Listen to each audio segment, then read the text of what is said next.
নবীর সাহাবী যারা ছিল রাসূলুল্লাহকে কত বেশি মহব্বত করত, ভালোবাসত। হুজুরের আদর্শের উপরে বাস্তবায়ন থাকার জন্য তারা নিজের বুকের তাজা রক্ত বিসর্জন দিয়েছে। ইসলামের প্রথম যুগে সবচেয়ে যে কয়েকজন সাহাবী বেশি কষ্ট করেছে তার মধ্যে হযরতে খাব্বাব রাদিয়াল্লাহু তাআলা, হযরতে খুবাইব রাদিয়াল্লাহু তাআলা, হযরতে বেলাল রাদিয়াল্লাহু তাআলা, আব্দুল্লাহ ইবনে মাসউদ রাদিয়াল্লাহু তাআলা। তার মধ্যে হযরতে খাব্বাব রাদিয়াল্লাহু তাআলা এর জীবনীতে দেখা যায় মক্কার কাফের মুশরিকরা ওনাকে ধরে ধরে চরমভাবে আঘাত দিত, কষ্ট দিত। একটাই উদ্দেশ্য, রাস্তায় পেলে বলতে এখনো সময় আছে, আল্লাহর হাবিবের আদর্শ অনুসরণ ছেড়ে অন্যদিকে চলে যা। বড় করে বলি নাউজুবিল্লাহ। হযরতে ওমর ইবনুল খাত্তাব রাদিয়াল্লাহু তাআলা আনহুর শাসনামলে হযরতে ওমর রাদিয়াল্লাহু তাআলা আনহুর কাছে এসে চোখের পানি ছেড়ে বিনাইয়া কান্না করে ডাক ডাক কই আমিরুল মুমিনিন, জানি না আমার ঠিকানা জান্নাত হবে না জাহান্নাম হবে। মনোযোগ আছে? অনেক দামি কথা। জানি না আমার ঠিকানা জান্নাত হবে না জাহান্নাম হবে। এইভাবে বিনাইয়া যখন কান্না করে হযরত ওমর তাকাইয়া দেখে ওনার জিহ্বার মধ্যে কালো কালো ছিদ্র দেখা যায়। আল্লাহু আকবার বলেন। ডাক দেয়া বলে, রে ভাই খাব্বাব, তোর জিহ্বার মধ্যে কেন ছিদ্র দেখা যায়? ডাক দেখো, হুজুর আপনি আমার জিহ্বার ছিদ্র দেখে অবাক হয়ে গেলেন, আপনি কি আর কিছু দেখবেন না? ও কি দেখাইতে চাস? আস্তে করে জামাটা খুইল্লা পিঠটা গোড়াইয়া দেখো, আমার পিঠের দিকে তাকান। হযরত ওমর রাদিয়াল্লাহু তাআলা আনহু ডাক দেয়া করে, খাব্বাব তোর পিঠের মধ্যে গোশত দেখা যায় না, কালো কালো কয়লার আগুনের পুরার দাগ দেখা যায়, হাড্ডি পর্যন্ত বের হয়ে আছে, তার রহস্যটা কি? ডাক দেখো আমিরুল মুমিনিন, ইসলামের প্রথম যুগে আমি যখন কালমা পড়ে মুসলমান হয়েছি, আমি আমার রাসূলের আদর্শকে যখন আমার বুকে লালন করতে লাগলাম, মক্কার কাফের মুশরিক বেঈমানের আমার হাত পা চারটার মধ্যে রশি দিয়া বাইদা উত্তপ্ত মরুভূমির মধ্যে কয়লার আগুনের মধ্যে আমারে শোয়া আমার বুকের মধ্যে বিশাল বড় পাথর দিয়া চাপা দিত। কয়লার আগুনে আমার পিঠের গোশতগুলো গলে গলে মোমের মতো জমিনের মধ্যে ভাসতো, আর তারা আমার বুকের মধ্যে বিশাল পাথর দিয়া চাপা দিত আর বলতো, খাব্বাব এখনো সময় আছে, আল্লাহর হাবিবের মোহাব্বত থেকে তুই দূরে সরে যা, ঈমানের স্বাদ থেকে নিজেকে দূরে সরা। আমি তাদের জবাবে বলতাম, একবার না দুইবার না শতবার না হাজারবার যদি আমার এইভাবে উত্তপ্ত কয়লার আগুনে তোরা জ্বালাস আর পুরাস, যতক্ষণ আমার এই দেহে প্রাণ থাকবে আমি আমার রাসূলের মোহাব্বত আমার অন্তর থেকে দূরে সরাইব না। চিৎকার করে বলি সুবহানাল্লাহ। আমি ঈমান গ্রহণ করে আমার হৃদয়ে যে শান্তি পেয়েছি, আমি আমার ঈমান থেকে পিছপা হব না, আমি দূরে সরব না। ইয়া আমিরুল মুমিনিন, তারা যখন নিশ্চিত হইতো যে আমি আর পৃথিবীর মধ্যে বেঁচে নাই, তারা যাওয়ার সময় আবার আমার মুখের মধ্যে তাদের কান লাগাইয়া দেখতো আমার মুখ দিয়ে কিছু বের হয়নি, তখনও তারা দেখতো আমার জিহ্বা লড়ে, আর এই জিহ্বা দিয়ে বের হচ্ছে আল্লাহ আল্লাহ আল্লাহ, আল্লাহর হাবিবের মোহাব্বতের নিশানা। বড় করে বলি সুবহানাল্লাহ।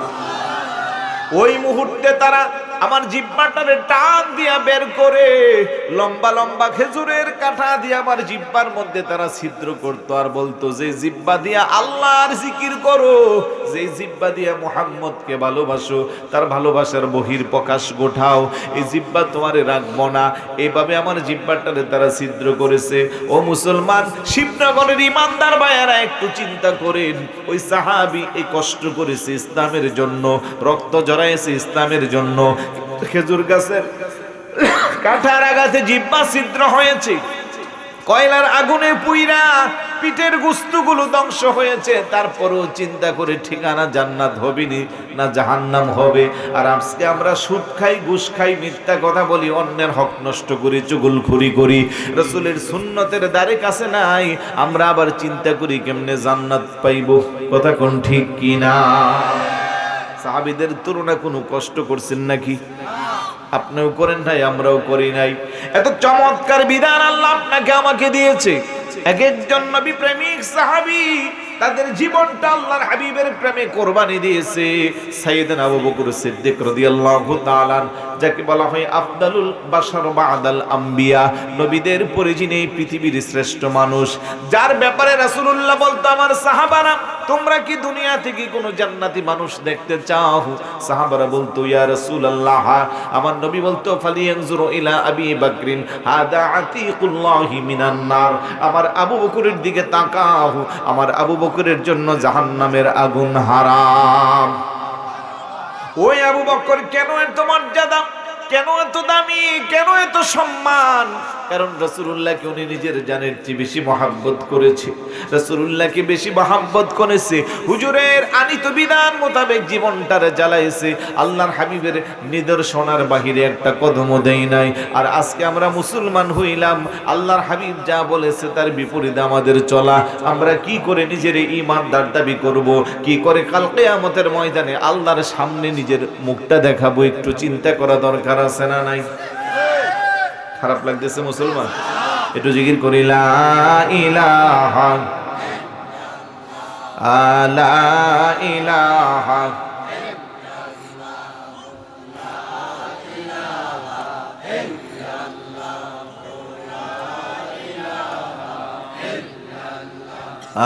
লা ইলাহা লা ইলাহা ইল্লাল্লাহু মুহাম্মাদুর রাসূলুল্লাহ সাল্লাল্লাহু তাআলা আলাইহি ওয়াসাল্লাম। আলহামদুলিল্লাহ বলি। তাহলে আমরা সবাই ঈমানদার, কথা বলেন ঠিক না? তাহলে আল্লাহর ভয় আমাদের অন্তরে আছে না নাই? আল্লাহ বলছে ওহে ঈমানদারেরা ইত্তাকুল্লাহ, আমি আল্লাহকে ভয় করো। কেমন ভয়? হাক্কা তুকাতিহি, ভয় করার মতো ভয় করো। তাহলে কেমন ভয় করি একটু এক্সাম্পল দিলে বুঝে আসবে। বলবো নাকি? গাভীর দুধ বিক্রি হয় আপনাদের এদিকে কেজি কত? 100 টাকা। বাড়ি বাড়িতে না হাটে বাজারে? বাজারেও হয় না? বাজারে কয়টা বাজে হয়? 80 টাকা। ওরা একটু বেশি বলছে আর কি, সমস্যা নাই, 80 টাকা 100 টাকা কাছাকাছি। আচ্ছা, বাজারে কয়টা বাজে বিক্রি হয়? 9টা 10টা। কোন বাজারে? শিবনগর বাজার আছে না মনতলা? আমি যতটুকু জানি যে এরকম করে বালতি দিয়া যার যার মতো করে নিয়ে ওই হাটের মধ্যে সবাই গুল হয়ে বসে, তারপরে দাম দর করে যার যেটা ভালো লাগে নিয়ে যায়, ঠিক না? মনে করেন আগামীকাল মনতলা বাজারে দুধের হাট রমরমা জমছে, ঠিক সেই মুহূর্তে একজন যদি যায় বলে এই মাধবপুর ইউনো অফিস থেকে একজন ম্যাজিস্ট্রেট আসছে আর সাথে 2-3টা মেশিন আনছে, দুধের বালতিগুলো পরীক্ষা করা হবে, তাহলে আপনার কি মনে হয় 5 মিনিট পরে সব বালতির পিছনে সব মানুষ থাকবে? কিছু কিছু বালতি থাকবে, পিছনে মানুষ থাকবে না। কেন থাকবে না? এই তো বুঝে গেছেন, বলেন না কেন থাকবে না? ভেজাল মানে কি? পানি আছে। আচ্ছা, 3 কেজি দুধের মধ্যে পানি দিলে কতটুকু দেওয়া যাবে? কমন সেন্সে বলেন। আধা কেজি, ঠিক আছে, আধা কেজি। আধা কেজি দিলেই তো এটা অনেকটা পাতলা হয়ে যাবে। একটা দুধটা দেয় কে? বিজ্ঞান এত কিছু গবেষণা করে আবিষ্কার করলো, আজ পর্যন্ত বিজ্ঞানের সমর্থ হয় নাই যে জমিন থেকে সবুজ গাছগুলো মেশিনের একদিক দিয়ে দিব আর একদিক দিয়ে দুধ বাইরে হইব, পারে নাই। কিন্তু একটা গাভীকে যদি আগের দিন একটু ভালো করে ঘাস দেন, তারপরে আপনার তার যে খাবারগুলো আছে বসি দেন, তাহলে পরিমাণে পরের দিন একটু দুধ বাড়ার সম্ভাবনা আছে না নাই? তাহলে দুধ বাড়ায় কে, কমায় কে? তো আল্লাহর দেওয়া বাঙালি জাতির সবচেয়ে সুস্বাদু পুষ্টিকর খাবার এই 3 কেজি দুধ যদি আপনাদের হিসাবে 80 টাকা বা 100 টাকা কেজি হলে 300 টাকা, আর আপনি যে এখানে আধা কেজি পানি মিশিয়ে নিলেন 50 টাকার জন্য, এখন 300 আর 50 350 টাকা, এটা আপনার জন্য হালাল না হারাম? আর 300 আপনার জন্য হালাল না হারাম? তাহলে 50 টাকা মিশায়া 350 আপনার জন্য। আরেকটু জোরে বলুন, 350 আপনার জন্য। তা আপনি না বলছেন আপনার কাছে আল্লাহর ভয় আছে? এমনি আপনি যে পানি মিশাইছেন এটা আপনার স্ত্রী জানে না, সন্তান জানে না, ভাই জানে না, কেউ জানে না, কিন্তু জানে কে? আরেকটু জোরে বলুন। আল্লাহ কইয়া আলামুস সিররা ওয়া আখফা, বান্দা তুই প্রকাশ্যে গোপনে যা কিছু করিস। এই আয়াতের তাফসীর আমি পড়ছি যে নিকষ কালো অন্ধকার অমাবস্যা রজনীতে বিশাল বড় পাহাড়ের মাঝখানে, জঙ্গলের মাঝখানে একটা কালো পাথর, ওই পাথরের মাঝখান দিয়ে অমাবস্যা রজনীতে ছোট্ট একটা পিপিলিকা হেঁটে যা, ওই চিহ্ন পৃথিবীর কোনো বৈজ্ঞানিক দূরবীন দিয়েও দেখার কথা না, কিন্তু আল্লাহ সুবহানাহু ওয়া তাআলা আরশ আজিমের মহান সিংহাসন থেকে আল্লাহর কুদরতি চক্ষু দ্বারা ওই পিপিলিকার কদমের চিহ্ন পর্যন্ত দেখতে পাই। সুবহানাল্লাহ বলবেন না? তো ওই আল্লাহ বুঝি শিবনগরের মুসল্লি সাহেব যখন সকালবেলা গাভীর দুধ দহন করে আধা কেজি টিউবওয়েল থেকে চাইপা গরম পানি মিশাবে, এটা কি আল্লাহ দেখে না? আর একটু জোরে বলুন, দেখি কিনা? আপনি তো বললেন যে আল্লাহর ভয় আপনার অন্তরে আছে, এটাকে আপনি কেন নাথিং মনে করবেন? এই যে 300-র সাথে আরো 50, 350, এখন ওই টাকা দিয়ে যত বাজার করবেন ওই বাজার সব পেটে যাবে না? যাওয়ার পরে এই পেটে রক্ত হবে, সেখান থেকে গোস্তির টুকরা হবে, ওইখান থেকে শরীরটা মোটা তাজা হবে। এখন এই মোটা তাজা শরীর কি জান্নাতে যাইবো না জাহান্নামে? তাহলে কত বোকা দেখেন আমরা। এই জমিগুলো তো দানের জমি না, দেখাই যাচ্ছে। কয় শতকে এককানি? 40 শতকে। মনে করেন এখানে এককানির জমি আছে 8টা 10টা। বিকালবেলা একদিন হাঁটতে আসছে প্রধান অতিথি সাহেব, বলতেছে এগুলা কি সব এককানির কোঠা না? বলে হ্যাঁ স্যার। তো মাঝখানে একটা একটু বড় দেখা যায়, ঘটনা কি? তখন বলবে যে ওই জমির মালিকের একটা বাজে অভ্যাস আছে, প্রত্যেক বছর উনি আরেকজনের জমির আইল কাটে। আছে না নাই? শিবনগরে নাই, অন্য জায়গার কথা বলতেছি। আরে জোরে বলুন, আছে না নাই? তাহলে আপনি যে আরেকজনের জমিতে আইল কাটলেন, 4 বছরে না হয় 4 আঙ্গুল করে 16 আঙ্গুল কাটলেন, এখানে না হয় দানের গুছা দিলে 2টা বেশি দিলেন। 1 মন এক কানিতে দান হয় কয় মন? হ্যাঁ, 20 মন, 15 মন, যাই হোক ধরেন না। আচ্ছা, মাঝে মধ্যে এমন হয় না যে অনেকের জমিতে এত বেশি দান হয়, তখন অনেকে বলে যে আহারে এখানে একবারে দানের বাম্পার ফলন হয়েছে এবার, এরকম হয় না? তাহলে এককানি কোঠা এভারেজে সব জায়গা 15 থেকে 20 মন হয়, মাঝে মধ্যে একটার মধ্যে হয়ে যায় প্রায় 15-20 মন বা আরো 5 মন বেশি। তখন বলে যে তারে আল্লাহ এবার ডাইল্লা দিয়েছে, তার বাম্পার ফলন হয়েছে। বলে কি বলে না? তাহলে আল্লাহ দিতে পারে কি পারে না? আর একটু জোরে বলুন, পারে কি না? তো আল্লাহর উপরে ভরসা ছাইরা আপনি আরেকজনের আইল কাটিয়া দানের 2টা সারি বেশি দিলেন, ওইখানে ধান বাড়লে না হয় 20 কেজি বাড়লো। এখন আপনার হালাল 15 মনের সাথে এই 10 কেজি মিল্লা হলো 15.5 মন, 20 মনের সাথে 20 কেজি মিল্লা হলো 20.5 মন। এখন পুরাটাই তো আপনার জন্য হারাম। কথা বলেন ঠিক কি না? তাহলে এই হারাম খায় আপনি আল্লাহরে যতই ডাকবেন কাজ হবে? আল্লাহর নবী বলে লা ইয়াদখুলুল জান্নাতা লাহমুন নাবাতা মিনাস সুহতি ওয়া কুল্লু লাহমিন নাবাতা মিনাস সুহতিন নারু আওলা বিহি। উম্মত, অবৈধ উপার্জন দিয়া আর তুমি বাজার করে সেই খাদ্যগুলো তোমার পেটে ঢুকাইলা, শরীরটা মোটা তাজা হইল, তোমার এই মোটা তাজা শরীরের জন্য অধিক উপযুক্ত স্থান হইল জাহান্নামের আগুন। বড় করে বলি নাউজুবিল্লাহ। শুধু তাই না, রাসূলুল্লাহর আরেকটা হাদিস, মান ইশতারা সাওবান বিআশারাতি দারাহিম ওয়া ফীহি দিরহামুন ওয়াহিদুন হারামুন লাম ইয়াকবালিল্লাহু মা দামা আলাইহিস সালাহ। উম্মত, তুমি 10 টাকা দিয়ে একটা কাপড় ক্রয় করলা, 9 টাকা হলো তোমার গামের ভেজা 100% পরিশ্রম হালাল, একটা মাত্র টাকা হইল হারাম। ওই 1 টাকা 9 টাকার সাথে লেগে এখন হলো 10 টাকা, তার আনুপাতিক হারে কম হতে পারে, বেশ হতে পারে। ওই কাপড়টা দিয়ে তুমি নামাজ আদায় করলা, খোদার কসম রে উম্মত, তোমার এই নামাজ কোনোদিন আল্লাহর দরবারে কবুল হবে না। বড় করে বলি নাউজুবিল্লাহ। খারাপ লাগতেছে? মনে কষ্ট নিচ্ছেন? দুধে যারা পানি মিশান রাগ করেন না আপনারা, আপনাদেরকে বাঁচানোর জন্য বলতেছি। কেন এই বাজে অভ্যাসটা নিবেন? অনেকে এটাকে নাথিং মনে করে, জমির আইল কাটা এটাকে নাথিং মনে করে, কিন্তু এই ক্ষুদ্র অপরাধে আপনার জন্য চিরস্থায়ী জান্নাত হারামে রূপান্তরিত হবে। কথা বলেন ঠিক কিনা? আপনি নামাজ পড়েন, রোজা রাখেন, ইবাদত বন্দেগী করেন, এই কষ্টের ফলাফল আমলগুলো নষ্ট হোক, এটা কি আপনি চান?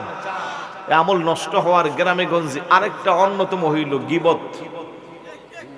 কিছু মানুষ আছে নিজের খায় নিজের পরে, কিন্তু আরেকজনের গীবত না করলে পেটের ভাত হজম হয় না। আছে না নাই?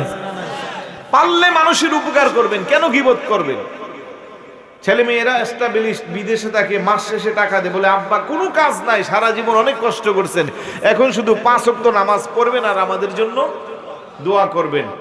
মাশাআল্লাহ, ছেলের দোয়া, কাশ্মীরি শাল, বিকাল 3টা বাজে কাঁধে ঝুলাইয়া বিদেশি লম্বা টর্চ লাইট নিয়ে 19 মমতলা বাজারে গেল, চায়ের দোকানে এক বসা দিয়া আসর মাগরিব এশা 3 ওয়াক্ত কাজা আছে না। আবার দোকানগুলোতে বড় বড় বাস্ক থাকে, টেলিভিশন, ওইখানে বাউল গানের আসর জমে। আমি খেয়াল করি এগুলা, কথা কোন ঠিক না? পালা গান, বাউল গান, এগুলো নিয়া কি মনোযোগ দিয়ে একজন তাকাইছে রে বাপ, দুনিয়ার কোনো খোঁজ খবর নাই। এক বসাতে 3 ওয়াক্ত নামাজ কাজা। আচ্ছা, নামাজ কাজা হয়েছে ভালো কথা, চুপচাপ থাকলেও তো হইতো, তাও চুপচাপ থাকে না। এই পুরা শিবনগর মন্তলা কার বাড়িতে কি হয়েছে, কার ছেলে কি করছে, কার মেয়ে কি করছে, এইগুলা নিয়ে শুধু গিবতের একটা ফ্যাক্টরি জমা আছে না নাই? আর একটু জোরে বলুন। আর মুখ দিয়া জীবনে কোনো মানুষের ভালো কথা আসে না। কেউ যদি বিশেষ করে ছেলে মেয়ে শাদীর ব্যাপারে দূর দূরান্ত থেকে মানুষ আসে না, মুরব্বী দেখলে রাস্তার পাশে সালাম দে, আঙ্কেল কেমন আছেন, আপনাদের গ্রামে অমুক নামের কেউ আছে না, বলে হাসে কি, ওনার একটা ছেলে ছিল উপযুক্ত হয়েছে, একটু বিয়ার আলোচনা হচ্ছে, আমরা আসছি ধরেন ওই মাধবপুর ওই সাইড থেকে। হ্যাঁ এমনি ভালোই, খারাপ না, তুই করতে পারেন, মানে এমন একটা ঢঙ্গে বলতেছে, মানে ভালোটা বলতে ওনার কষ্ট হচ্ছে, কথা কোন ঠিক না? এখন যেই লোক আসছে ওই লোক কি এখানে পজিটিভ নিবে না নেগেটিভ নিবে? কেন ভাই, আপনি একজন মুসলমান হিসেবে আপনি যদি বলতেন যে হ্যাঁ যতটুকু জানি ওরা খুব ভালো, পরিবার ভালো, ছেলেটাও ভালো, তারপরেও আপনি আরো ভালো বুঝে শুনে আপনার মতো করে আপনি তত্ত্ব নিতে পারেন, না আলহামদুলিল্লাহ ছেলেটা ভালো আছে, তাহলে মানুষটা মোটামুটি স্যাটিসফ্যাকশন আসতো আপনার কথার মধ্যে। কিন্তু ভালো মানুষ হইলেও আপনি তারে খারাপ বানান, আর খারাপ হইলে তো এটার কোনো শেষই নেই, কথা কোন ঠিক না? এখন ভালো ভালো মানুষের শাদী নষ্ট করে গ্রামে শুধু ঘুরে কোন দিক দিকে কার কি হইতেছে না হইতেছে এগুলা করার জন্য। তো এই যে চায়ের দোকানে বসে বসে গীবত করেন, আমি গবেষণা করলাম আমাদের এই কষ্টের ইবাদত গুলো নষ্ট হওয়ার জন্য গীবত যথেষ্ট। এই চায়ের দোকানের আড্ডা অধিকাংশ মানুষকে জাহান্নামে পৌঁছাবে। অভিজ্ঞ উলামায়ে কেরাম বসা আছেন, আমি তাত্ত্বিক বিশ্লেষণ দিচ্ছি না, শুধু জাস্ট ফর এক্সাম্পল বুঝাচ্ছি। বান্দাকে নিয়ে ফেরেশতা যাচ্ছে, আমলের হিসাব হবে, যাওয়ার সময় বান্দা দেখতেছে বিশাল বড় একটা পাহাড়, এটা হাদিস শোনাচ্ছি আমি। পাহাড়টা দেখে বান্দা বলবে ভাই ফেরেশতা পাহাড়টা কিসের? কইটা তোমার নেকির পাহাড়। সুবহানাল্লাহ বলবেন না?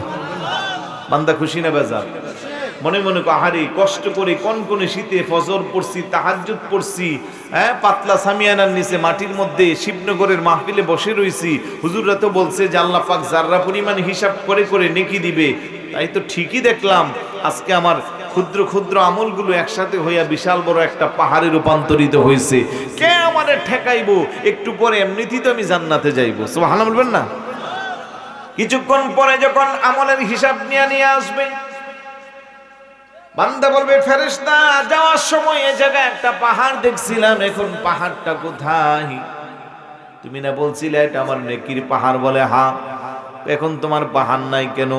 তোমার নেকিবতীর আমলের হিসাব দেওয়া হয়েছে, তুমি কষ্ট করে ইবাদত বন্দেগী করে যে নেকিগুলা জমাইছিলা এটা পাহাড়ে রূপান্তরিত হয়েছে, আর এখন তোমার হিসাবের পরে তুমি যে চায়ের দোকানে বসে বসে গীবত করতা, এখন তো তাদেরকে দেওয়ার মতো তোমার কাছে কিছু নাই, তাই তোমার নেকিগুলো কেটে কেটে সব তাদেরকে দেওয়া হয়েছে, বরং সব নেকি শেষ হইতো কিছুক্ষণ পরে তোমার শরীরের গোশত কেটে দিতে হবে। চিৎকার করে বলি সুবহানাল্লাহ। বান্দা চোখের পানি ছেড়ে কানবে, আহারে হুজুর রাজি এত কইরা বলতো গীবত করিও না, কিন্তু অভ্যাসের কারণে ছাড়তে পারি না, আজকে তো দেখলাম ঠিকই আমার সমস্ত আমল বরবাদ। এই জন্য ইমাম গাজ্জালী রাহমাতুল্লাহি আলাইহি কোন একটা সময় কোন একজন ব্যক্তি ওনার বিরুদ্ধে গীবত করেছে, পরের দিন উনি খবর পায়া তার বাড়িতে মিষ্টি নিয়ে হাজির। সুবহানাল্লাহ না? লোকটাকে কি রে, গতকাল আপনার বিরুদ্ধে এত মিথ্যা, এত গীবত, এত ষড়যন্ত্র করলাম, আর আজকে আপনি আমার বাড়িতে মিষ্টি নিয়ে আসছেন। উনি আমি খবর পাইয়ে আনছি। কেন? আমি যে নামাজ পড়ি, রোজা রাখি, আমার এগুলো আল্লাহর দরবারে কবুল হয় কি হয় না তার কোনো গ্যারান্টি নাই, তবে তুমি যে আমার বিরুদ্ধে গীবত করেছো, তোমার নেকিগুলো যে হাসরের মাঠে আমারে দেওয়া হবে তাতে কোনো সন্দেহ। আমি শুধু মিষ্টি এনে আনছি, পারলে তোমারে কলজা কেটে খাওয়াইতাম। এবার চিন্তা করেন গীবত কত মারাত্মক জিনিস। হাদিসে আসছে আল গীবাতু আশাদ্দু মিনাজ জিনা, জিনার চেয়ে আরো জঘন্য হলো গীবত।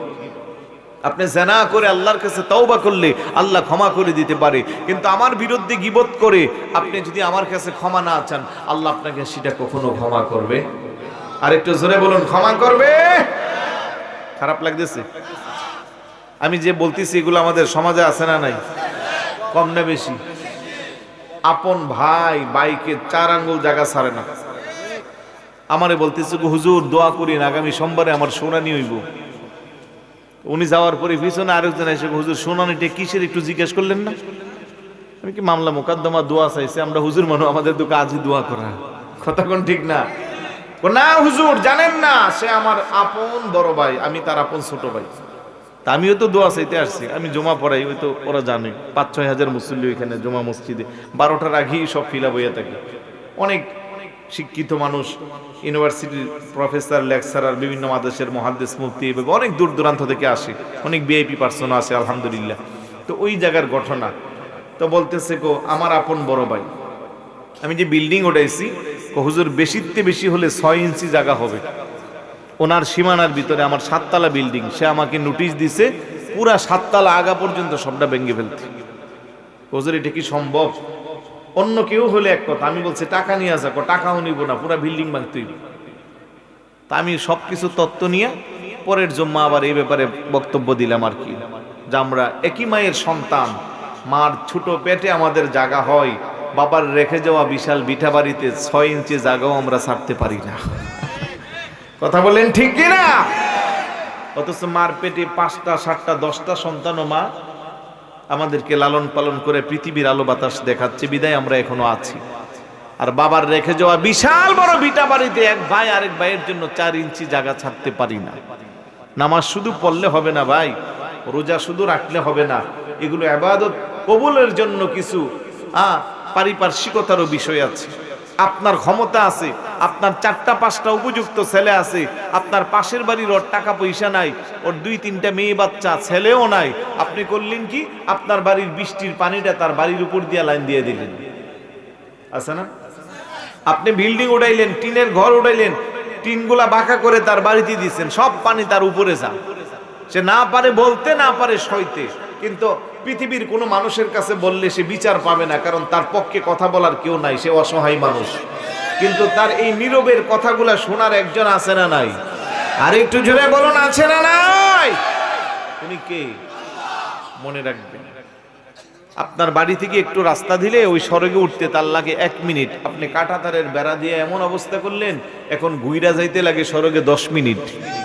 আপনার কি মনে হয় না যে 10 মিনিট যে 20 কেজি 40 কেজি ওজনের বস্তাটা নিয়ে যা, প্রত্যেকটা কদমে সেকেন্ডে সেকেন্ডে আপনার জন্য দোয়া আসে না বদদোয়া আসে? আর একটু জোরে বলুন।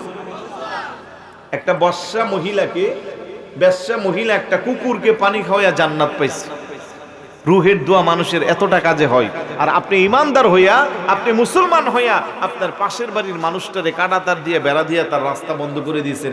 আপনি তাহাজ্জুদ নামাজ পড়লেও আল্লাহর ঠেকা পইরা আছে, আপনার নামাজ কবুল করতো? ইসলামে প্রতিবেশীর ব্যাপারে খুব বেশি গুরুত্ব দিয়েছে। রাসূলুল্লাহ বলে তার ঈমান নাই, তার ঈমান নাই, তার ঈমান নাই, 3 বার হাদিসে বলা হয়েছে। তারপরে বলছে যে প্রতিবেশীর সাথে ভালো ব্যবহার করে না, তার কোনো ঈমান নাই, তার ইবাদত বন্দেগী কবুল হবে না। প্রতিবেশীর হক ইসলামে 3 বার বলা হয়েছে, 3 প্রকারের, 3 ক্যাটাগরির। 1 হক বিশিষ্ট প্রতিবেশীর হক, 2 হক বিশিষ্ট প্রতিবেশী, 3 হক বিশিষ্ট প্রতিবেশী। বলে কি রকম? হাদিসে পাকের ব্যাখ্যা দিচ্ছি আমি। আপনার পাশের বাড়ি যিনি আছে উনি আপনার প্রতিবেশী, সে যদি ভিন্ন ধর্মের হয় তারপরেও তার প্রতি আপনার হক আছে না নাই? 1 হক বিশিষ্ট প্রতিবেশী। আপনার পাশের যিনি প্রতিবেশী সে যদি মুসলমান হয় তাহলে তার প্রতি আপনার হক 2টা। একটা হলো সে আপনার প্রতিবেশী, আরেকটা হলো সে মুসলমান, আপনিও মুসলমান। আপনার পাশে যিনি আছে সে যদি রক্তের কানেক্টেড হয় কিংবা আপনার আত্মীয় স্বজন হয়, তখন তার প্রতি আপনার হক 3টা। প্রথমে সে প্রতিবেশী, দ্বিতীয় সে মুসলমান, তৃতীয় সে আপনার আত্মীয়। কথা বলেন ঠিক না? আল্লাহর নবী বলে তুমি যখন রান্না করবা তরকারিতে একটু জলের পরিমাণ হলেও বাড়িয়ে দিও, তোমার প্রতিবেশী যেন অভুক্ত না থাকে, সে যেন না খেয়ে মারা যায়, সে যেন কষ্ট না পায়। অন্তত তুমি তরকারির গোস্তের টুকরা, মাছের পিস দিতে পারলা না, একটু জল হলেও তাকে দিও। কিন্তু আমরা এখন এক একজনের ঘরে এত পরিমাণে নষ্ট করে ডাস্টবিনটে ফালায়, আর পাশের মানুষ না খেয়ে বাচ্চারা কান্নাকাটি করে। এরকম হাজার হাজার দৃষ্টান্ত আছে না নাই? আর একটু জোরে বলুন, আছে না নাই? তাইলে শুধু নামাজ পড়লেই হবে না, রোজা রাখলেই হবে না, টুপিদারি থাকলেই হবে না, ভিতরের হিংস্রতা পরিষ্কার করে রাসূলুল্লাহর আনিত বিধানকে বুকে লালন করলে আপনি প্রকৃত মুসলমান। কারণ আমার আজকের পয়েন্ট হলো আলা তামুতুন্না ইল্লা ওয়া আনতুম মুসলিমুন। পরিপূর্ণ মুসলমান না হইয়া মরুইও না, কবরে যাইও না। তাহলে আমরা তো নিত্য নিয়ত কবরে যাচ্ছি, মরতেছি, কিন্তু প্রকৃত মুসলমান হতে পারলাম কিনা? আল্লাহ নবী কো মান সালিমাল মুসলিমুনা মিন লিসানিহি ওয়া ইয়াদিহি, সে কখনো মুসলমান হতে পারবে না। প্রকৃত মুসলমান তার হাত এবং তার জবান থেকে তার অপর ভাই নিরাপদ থাকতে হবে। এখন আপনার শক্তি আছে, আপনি তার হাত দিয়ে পিঠাইলেন, আপনার শক্তি আছে, আপনি জবান দিয়ে তাকে কাবু করে রাখলেন না, ভাই, এটা মুসলমানের শিক্ষা হতে পারে না। ইন্নামাল মুমিনুনা ইখওয়া, প্রত্যেক মুসলমান ভাই ভাই। আল্লাহর হাবিব বলেন, গোটা বডিটা যেমন একটা শরীর, কোথাও একটু আঘাত লাগলে গোটা শরীর যন্ত্রণাদায়ক হয়। কোনো একজন মুসলমান কষ্ট পাইলে সমস্ত মুসলমানরা কষ্ট পাবে। এটা হলো প্রকৃত ইমানদারের লক্ষণ। খারাপ লাগতেছে? একটু বেশি বলতেছি। নতুন মানুষ হিসেবে আজকে দরকার ছিল একটু মজার আলোচনা করা, যাতে আগামী বছর দাওয়াত কয়েকটা বাড়ে। কি বলেন? আমার মিশনে এরকম চলে, তাতে করে দাওয়াত কমে না, বরং দাওয়াত আরো বাড়ে। আলহামদুলিল্লাহ বলবেন না? মজার একটা ঘটনা শোনাই। আমি ওমান সফরে গেছিলাম, প্রায় 32 দিনে প্রায় 30-35টা প্রোগ্রাম করছি। ওইখানে দুইটা করে, কিন্তু যাতায়াত ব্যবস্থা বলা 150 কিলো 200 কিলো যাইতে লাগে 1 ঘন্টা। তো ওইখান থেকে এক ভাই খুব পছন্দ করলো, নেটে ওয়াজ শুনে শুনে ওরা সমাজের সবাই মিললে আমার দাওয়াত দিল। কিছুদিন পরে বলতেছে, হুজুর, আমাদের এলাকা যে যাইবেন সব মুরব্বীরা তো এখন আপনার বিরুদ্ধে লাগছে। বলে, কেন? আপনার সুদের আলোচনাগুলো শুননা, সুদি ব্যবসা যারা করে ওরা অনেকভাবে চাইতেছে আপনারা কেমনি মিস করানো যায়। নাউজুবিল্লাহ বলবেন না? এখন এখানে অনেক ইমাম সাহেব আছে, বাস্তব সত্য যেটা, বহু ইমাম সাহেবরা এখন সুদের ওয়াজ করে না।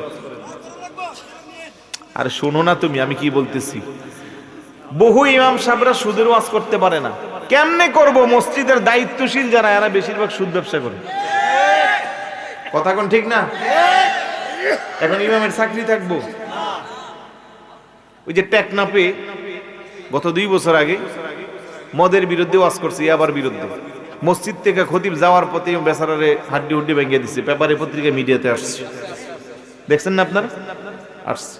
কিন্তু আলহামদুলিল্লাহ আমি একটু ব্যতিক্রম। আমি সবসময় স্রোতের বিপরীতে, অনুকূলে না।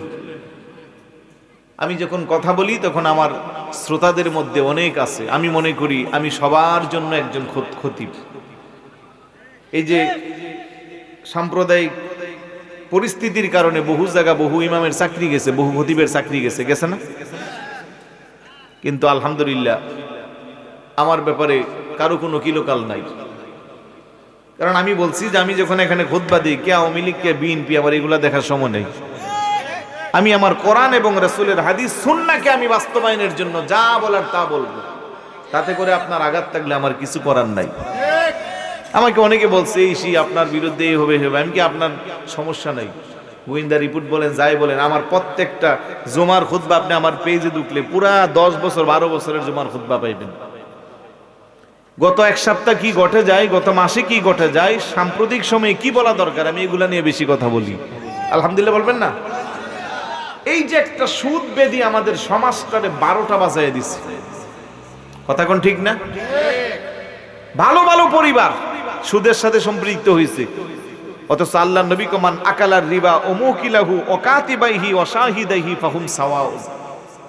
যারা সুদ খায়, যারা সুদ দেয়, যারা সাক্ষী থাকে, যারা লিপিবদ্ধ করে, সবাই একই পাপের পাপী, একই গুনার বাগী। আর একটা মাত্র সুদের টাকা যে খাইবে, আল্লাহর নবী বলেছে যেন 36 বার তার আপন মায়ের সাথে জানা করবে। ওলামা ইকরাম এখানে বসা আছেন, এই হাদিসগুলো পড়ছেন না আপনারা? আছে না? কোন হাদিসে 33 বার, কোন হাদিসে 36 বার, কোন জায়গা 70 বারের কথাও আছে। আচ্ছা বলুন তো, পৃথিবীর কোন সুস্থ মস্তিষ্কের অধিকারী সন্তানকে যদি প্রস্তাব দেওয়া হয় যে তোর মায়ের সাথে আপত্তিকর কাজে সম্পৃক্ত হয়, আপনার কি মনে হয় ও আপনারে ছাড় দিবে? যেই যেটা বলবে সে তরবারি নিয়ে প্রয়োজনে তার গর্দান আলাদা করে দিবে। কারণ মার ব্যাপারে এই কথা পৃথিবীর কেউ শুনতে রাজি না। তাহলে আপনি তার চেয়ে জঘন্যতম কাজটা নিত্যদিনে আপনার চলতেছে, আপনি সুদের ব্যবসা দিয়ে পুরো পরিবার চালাচ্ছেন। নাউজুবিল্লাহ বলবেন না? এই সুদ খাই আপনি যতই নামাজ পড়েন, রোজা রাখেন, ইবাদত বন্দেগী করেন, কোনটা আল্লাহর দরবারে কবুল হবে? আরেকটু জোরে বলুন, হবে? তাহলে এই পথ থেকে আমাদের কি ফিরে আসতে হবে। অনেকে কৌশল করে নিজের এলাকা না মায়া বিয়ে দিছে, ওই ধরেন বিজয়নগর, ওইখানে জামাই রেখো, জামাই এখানে 10 লক্ষ টাকা দিচ্ছে, একটু লারা সারা দিয়া বাড়াইয়া দিও। আছে না নাই? কিছু এলাকায় সুদ কোনা কো ড্যামারিস, আবার কো ইন্টারেস্ট, বিভিন্ন নাম পরিবর্তন করে কো ফত্তন, এগুলা সব আমি জানি তো, সারা বাংলাদেশে ঘুরিছে। কথা কোন ঠিক কিনা? উনি হজ করে আসছে, এলাকাটা সবাই জানে